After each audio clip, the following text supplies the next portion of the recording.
there.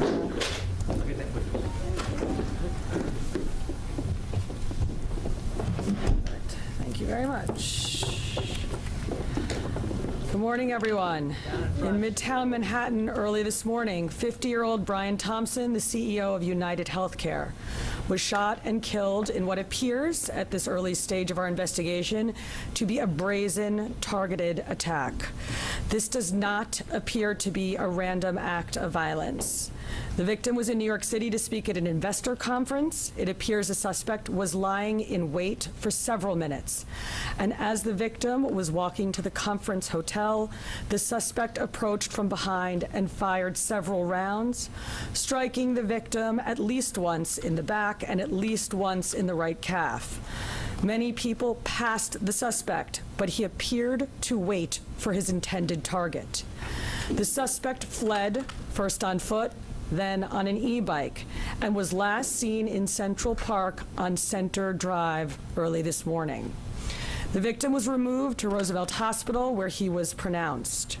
We've been in touch with his family, his friends, and his colleagues, and they are very much in our thoughts and prayers at this hour. The full investigative efforts of the New York City Police Department are well underway, and we will not rest until we identify and apprehend the shooter in this case. The women and men of the NYPD take enormous pride in the work that they do each day and each night to drive down crime and violence in our city. Right now, we are asking the public for your help. If you have any information about this case, call Crime Stoppers at 800-577-TIPS. We have increased the reward in this case to $10,000. I want to be clear. At this time, every indication is that this was a premeditated, pre-planned, targeted attack. Millions of people will be enjoying the tree lighting tonight, among other holiday events, and the NYPD will be out there with them, keeping them safe. For some preliminary details about today's tragic incident, I pass it over to our Chief of Detectives, Chief Joe Kenny. Thank you, Commissioner.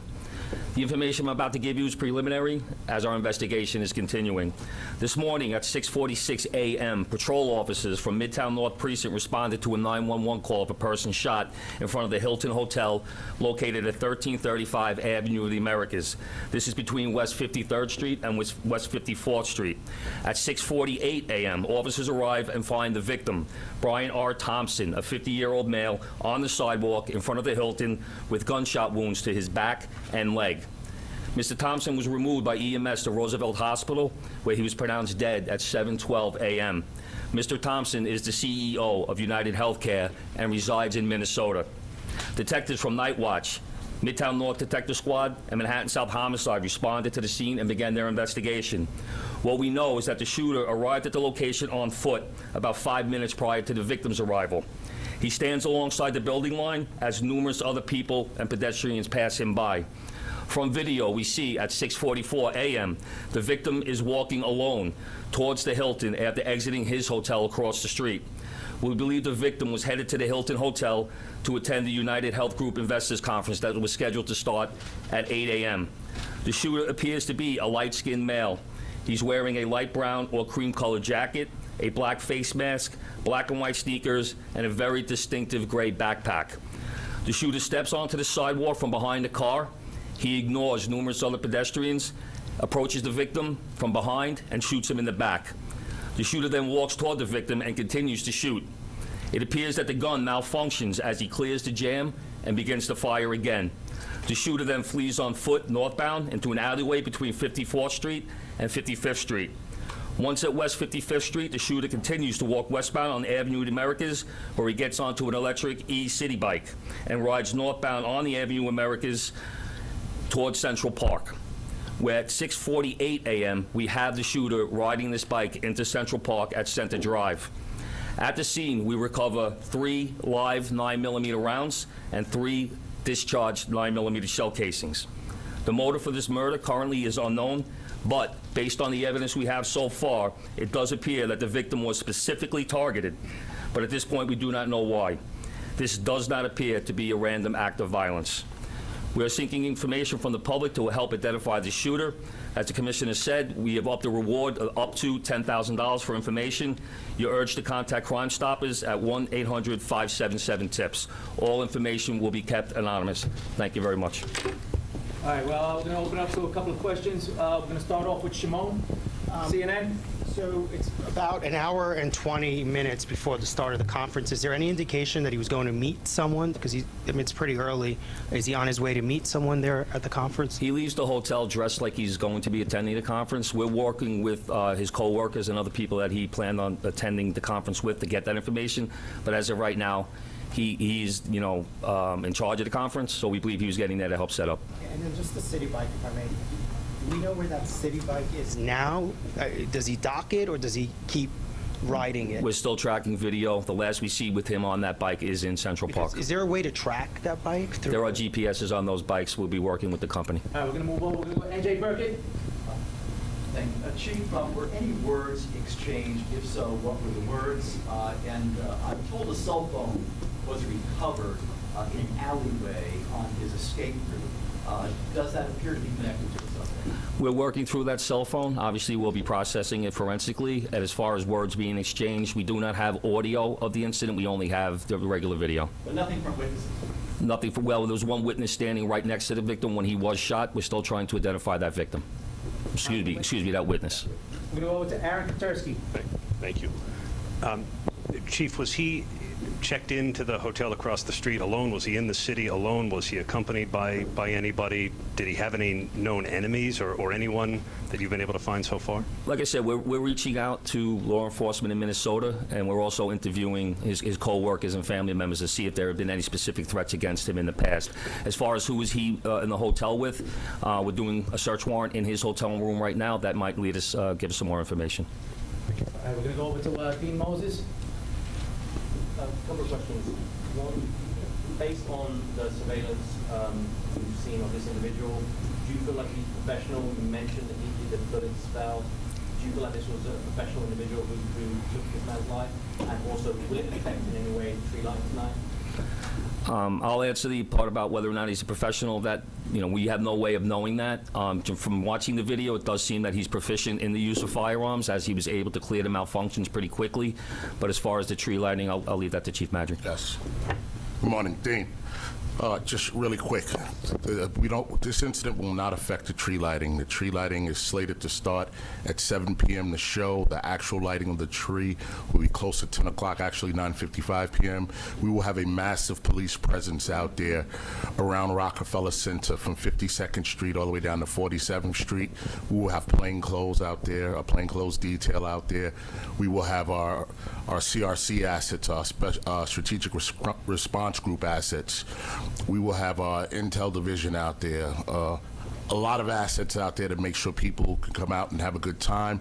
And we're going to have additional police officers in the subways as well, so people can take mass transit to make it easier to travel into the city and enjoy the tree. This is a terrible event, but we're going to go on, and people are going to enjoy the tree lighting tonight. All right, we're going to move over to Marsha Kramer.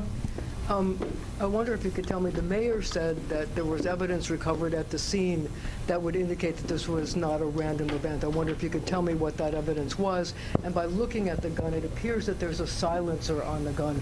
Was there a silencer on the gun? And does this indicate not only that it was premeditated, but this is somebody who knew his way around guns and might have been a professional? Once again, we won't know that until we complete our investigation and identify the shooter or recover that firearm. You see a glimpse of the gun in video, so we're not able to make a determination on whether or not a silencer was used on that quick glimpse of video. Is that a silencer? We can't tell from that little glimpse of video. I'm not going to commit to saying that at this time. That would be part of our investigation. And what evidence did you There's a cell phone recovered in the alleyway, and once again, we will process that forensically and see if it comes back to this shooting. so you don't think that the cell phone was part of Brian Thompson's, was on Brian? Once again, this investigation is less than 5 hours old. That will be part of our investigation. All right, we're going to move on. We're going to go to Joe Marino, New York Post. Chief, do we know when Thompson arrived in New York City? My understanding is he was staying close by to the Hilton, but not at the Hilton. And has anything in the reverse video cameras indicated that these two individuals crossed paths at all? As of right now, based on the current video that we do have, it doesn't appear that they crossed paths, and he arrived in New York on Monday. All right, we're gonna take 2 or 3 more. We're gonna go Rocco, Daily News. Chief, did he typically travel with a security detail? And even though it's early, is there anything to indicate that there had been issues with, let's say, a patient who was denied coverage, either back in Minnesota or more recently, someone who lives here? From speaking to other employees that traveled with him to New York, it doesn't seem that he had a security detail. He left the hotel by himself, was walking, didn't seem like he had any issues at all. So I don't think he did not have a security detail. And as far as denied coverage, I know that's typically an issue with these major companies. Any reason to believe he had been the subject of a threat? Once again, we're looking at everything. We're looking at his social media. We are interviewing employees. We are interviewing family members. We will be speaking to law enforcement in Minnesota. We're gonna do 2 more before we wrap up. Shayna? Oh, sorry, I was just going to ask if any cursory look at any social media, whether it's the company, whether it's his personal social media, his family's, is there anything obvious that sticks out at this early stage in the investigation? We have not uncovered anything at this time. The investigation is still too early. We're gonna go last question over here with Jake. How's it going? With the suspect still at large, last seen in Central Park, are you urging New Yorkers to avoid the park? Is the NYPD deploying its drones? I know they recently started doing that in the park. And then also I was wondering, is there any indication when he gets this city bike that he's a city bike member? It's like sometimes if you're not a member, you can pay to use it. I don't know if you're able to tell on surveillance. The chief of detectives will answer the part about the city bike.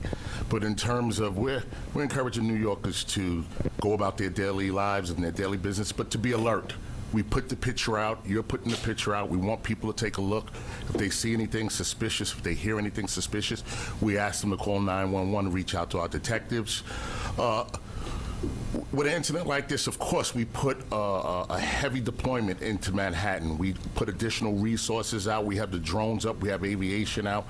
We have K-9 out. When an incident like this happens, we don't spare any expense. We put all of our resources out there to support the chief of detectives' mission and to keep New Yorkers safe. So we will have a massive presence out there around the tree lighting, but throughout Manhattan as well until more information develops and we're able to support the chief of detectives and what he needs to make a quick arrest.